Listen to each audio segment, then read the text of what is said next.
Okay, so ready to dive into this whole standards-based learning thing? Let's do it. It's SBL for sure, right? Yeah, that's the one. So we hear education reform all the time, but this SBL thing, it feels different, like a whole new approach. It really is a fundamentally different way of looking at education. You actually sent me this whole stack of documents from ICS about their new system. Yeah, they're really trying to be transparent with this rollout. Which I appreciate, including this standards-based grading and reporting guide for teachers and admins. And it's smart to have both those perspectives. Teachers are the ones in the classroom every day. Right, they're on the front lines. Exactly. While the admins, they're making sure things run smoothly across the board. Makes sense. So we're going deep on this one. Forget those jargon-filled meetings we're giving you the VIP parent-to-parent breakdown of what SBL really means for your student and you. And for most people, it starts with deciphering the code words. You read my mind. Standards, domains, formative versus summative assessments. It's like they opened up a dictionary of educational jargon. Right. They sound like they belong in a textbook, not at the dinner table. So let's clear the air, shall we? Starting with .standards, what are those exactly? So imagine you and your student are going on a road trip. The standards are like the destinations on your map. They tell you exactly what knowledge and skills your student should have at each grade level. Okay, I like that analogy. So instead of a report card just saying History B, you'd have something way more specific tied to like actual skills. Exactly. It's the difference between learn about the American Revolution and analyze primary sources to understand different perspectives on the causes of the American Revolution. Oh, wow. Yeah, that is a huge difference in clarity. Right. Okay, that's way more useful. I'm on board with that. Now, this document loves its acronyms. SBL, SBG, SBR. Yeah, it can feel like alphabet soup sometimes. It really can. So break it down for us. What do they all mean? Okay, so you've got standards-based learning, or SBL, which is the big umbrella. Got it. The big picture. Then there's standards-based grading, or SBG, and standards-based reporting, or SBR. Think of it as a connected system, all driving toward those clear standards we talked about. So learning, grading, reporting, all on the same page, working together. Exactly. I like it. Okay, what about those domains? They sound kind of ominous, like something out of Star Trek. Not at all.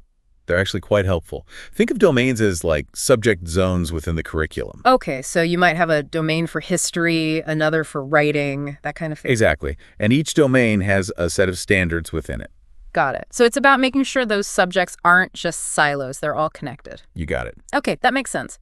Now, within those domains, we have different types of assessments. That's where formative and summative come into play, right? You got it. And those always trip me up. What's the difference again? So think of formative assessments like those practice sessions your student has before a big game. Okay, I like that analogy. They're happening along the way to help them improve. It's the coach whispering tips during practice, not the final score. So it's all about feedback and improvement, not just the grade. Exactly. Got it. So then summative assessments are more like the actual game itself, showing what they've learned by the end. Exactly. For example, let's say your child is learning to write persuasive essays. A formative assessment might be having them draft an introductory paragraph and get feedback on their argument. Before diving into the full essay. Exactly. That way, they're learning as they go, not just judged at the very end. That makes a lot of sense. Okay, I'm starting to see how this is different from the way, we grew up. It's not just about that final grade anymore. It's about the journey, not just the destination. Exactly. It's about understanding where students are in their learning journey every step of the way. Now, this document makes a big deal about the difference between traditional grading and this SBG thing. What's the big deal there? Well, traditional grading, with its emphasis on percentages and letter grades, often doesn't capture the whole picture of a student's learning. It's true. It can feel very one-dimensional. It's like trying to understand a symphony by only listening to a single note. Okay, yeah. That's definitely not the full experience. Not even close. SBG aims to change that. It breaks learning down into its components: knowledge, skills, application, and measures proficiency in each area. So instead of one big, scary grade, you get a breakdown of what's going well and what needs more practice. Exactly. It's about giving you a more accurate and useful picture of where your student is on their learning journey. Kind of like those GPS maps that tell you exactly where you are and how to get where you need to go. Okay, I'm liking the sound of this SBG roadmap. Now, the document also mentions something called a proficiency continuum. Is this where we finally ditch the A, B, C, S? This is where things get really interesting.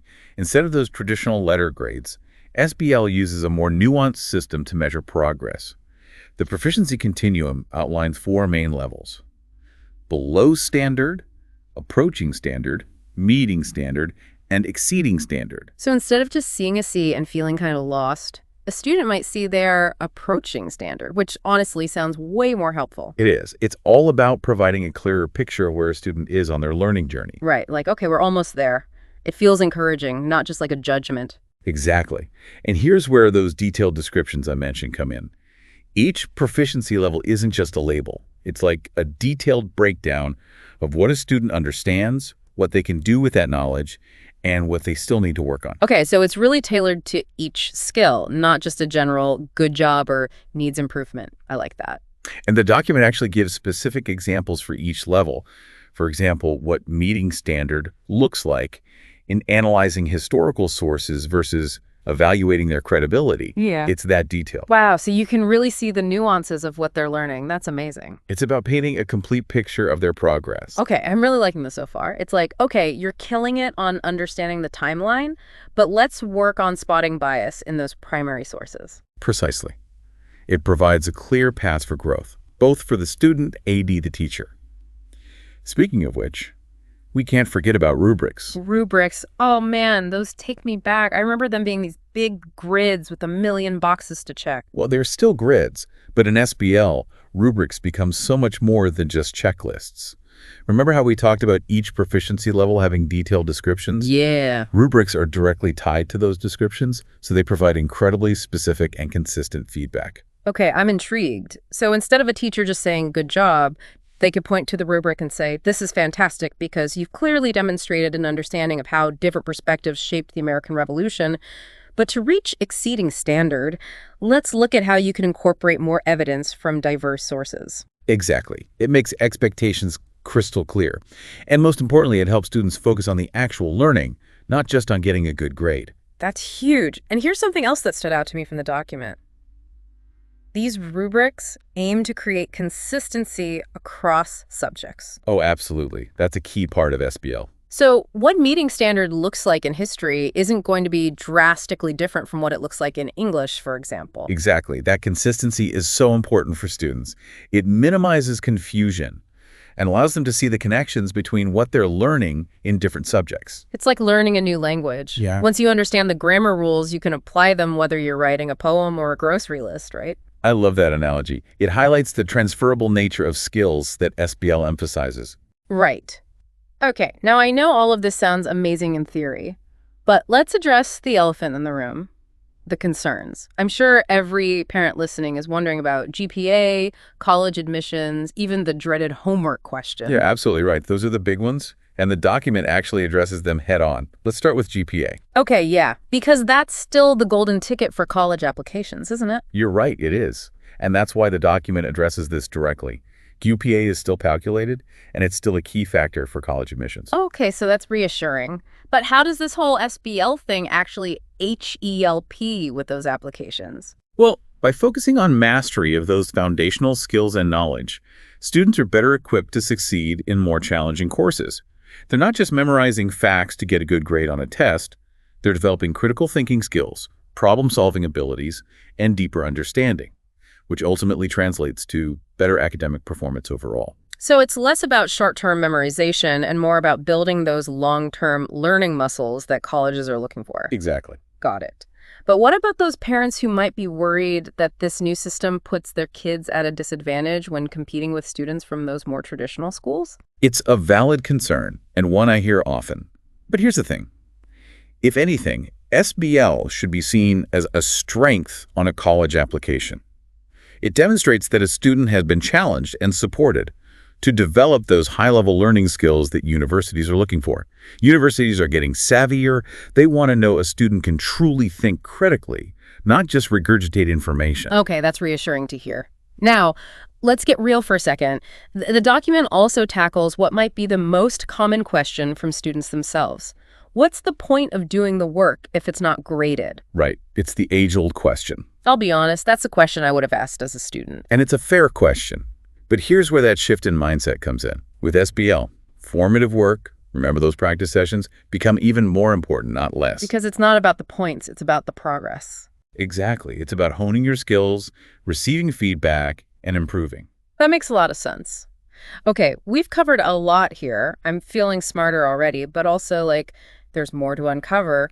Should we take a pause and then come back to the implications of all this? I think that's a great idea. We've thrown a lot of information out there, and it's important to give ourselves time to digest it all. Plus, I have a feeling there are a few more surprises waiting for us in that document. Okay, brains recharged. Ready to jump back into this SBL thing. We've talked a lot about what at IS, but I'm curious about how it actually plays out in the real world, Absolutely. And the document actually touches on this in a really interesting way. It all comes down to the conversations SBL sparks. Ooh, okay, I like where this is going. Tell me more. Well, think about those concerns we discussed earlier. GPA, college, even the whole why do homework dilemma. Right, the big questions. Exactly. And those conversations, they often revolve around grades, Yeah, right? it's true. It's like the automatic question is, did you get a good grade? Not even, would you learn? Exactly. Yeah. But with SBL, the conversation shifts. It becomes less about the final grade and more about the process, the growth, the struggles, the aha moments. So it's less about the end result and more about what they're actually taking away from the experience. Precisely. Imagine, instead of asking your child, what did you get on that test? Okay. You ask, what are you learning in history class? What are you finding challenging? What are you curious about? Wow, yeah, that is such a different energy. It's like you're not just asking about their performance, you're asking about their experience. Exactly. And honestly, I think this is where the real magic of SPL comes in. It's not just a grading system, it's a whole philosophy. It's about fostering a love of learning for learning's sake, not just for the sake of a letter on a report card. And that's a lesson that extends way beyond the classroom, right?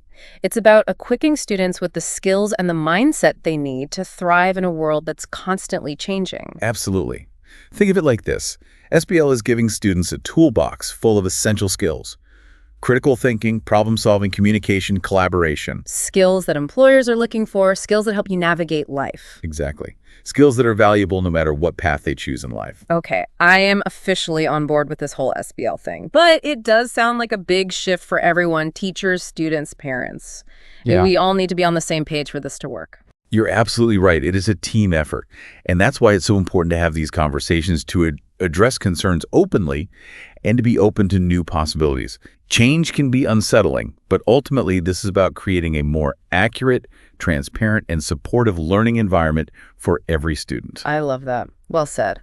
So to wrap things up, I think the biggest takeaway for me is that this isn't just about changing grades. It's about changing the way we think about learning. 100%. It's Yeah. a whole new mindset. It really is. And on that note, I want to leave our listeners with something to ponder. If the goal is to nurture a genuine love of learning, how can we change the conversations WE have at home about schoolwork?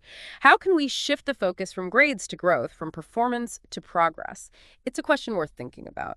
This has been an incredible deep dive, and I think we've all learned a lot. Until next time, remember, keep asking those tough questions.